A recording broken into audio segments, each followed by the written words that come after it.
आपको ये आईपीओ याद आ रहा है, जहां पर इस कंपनी के सिर्फ यामा के 2 शोरूम थे दिल्ली में और इसने अपना आईपीओ लाया। एम्प्लॉयज थे इनके मात्र 8, बिजनेस के नंबर्स नहीं के बराबर थे, लेकिन कंपनी ने लाया अपना आईपीओ। आईपीओ को रिस्पॉन्स 418 टाइम्स आईपीओ ये सब्सक्राइब हुआ। इसका जो ग्रे मार्केट प्रीमियम था वो भी रिकॉर्ड तोड़ था, 100% से ज़्यादा था। सभी को बड़ी क्लैरिटी थी कि इस आईपीओ में पैसा बनना है, क्योंकि धंधे के बारे में तो किसी को पता नहीं था, बट लोगों को लगा कि ग्रे मार्केट प्रीमियम और सारे डेटा फैक्टर्स ये बता रहे हैं कि भाई पैसा तो बनेगा ही बनेगा। हुआ क्या?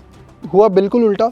इस आईपीओ ने जो लिस्टिंग गेन दिया वो दिया पहले दिन। इसको पहले तो लोअर सर्किट लगा लिस्टिंग के दिन, बाद में अपर सर्किट लगा, और फिर धीरे धीरे फिर लोगों को जो पता चला वो बड़ा इंटरेस्टिंग था। कंपनी की रेवेन्यू ग्रोथ और प्रॉफिट ग्रोथ दोनों नहीं के बराबर रही। बात यहीं पर रुकी नहीं, कंपनी का कोई बिजनेस खास प्लान नहीं था, जो चल रहा है चलने दो। ऐसे में कंपनी और ज़्यादा कर्जे उठा रही थी, पता नहीं किस लिए।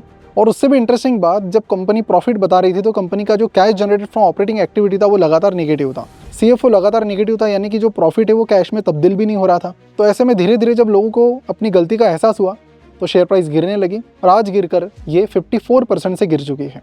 तो सीखने वाली बात इससे ये है कि आप मार्केट को या जो बुल रन बूम चलता है उसे ब्लाइंडली फॉलो मत करो, अदरवाइज और कुछ नहीं होगा, आपका पैसा डूबेगा। मार्केट में अगर चलना है, पैसा बनाना है, तो आपको शेयर की तरह अकेला चलना पड़ेगा। प्रॉपर रिसर्च करके जिगरा भी आपको साथ में दिखाना पड़ेगा अच्छी कंपनीज में इन्वेस्ट करने का। आज की डेट में ऐसे में आईपीओज में फ्रॉड यूं ही हो रहे हैं। 2-4 करोड़ की कंपनी धड़ाधड़ अपने आईपीओ लेकर आ रही है, लोगों को पागल बना रही है। तो ऐसे में प्रॉपर रिसर्च नहीं करेंगे। अभी रिसेंटली ड्रोनाचार्य का भी केस हमने कवर किया कि किस तरह से रिटेल इन्वेस्टर्स को पागल बनाया गया। तो इस तरह के आईपीओ बहुत सारे आ रहे हैं, आपको ही सतर्क रहना पड़ेगा, नहीं तो फिर आपको भी कोई फंसा के चला जाएगा। प्रमोटर्स को तो ज़्यादा कुछ नहीं होगा, लेकिन आपका डूबा हुआ पैसा आपको फिर कभी वापस नहीं मिलेगा।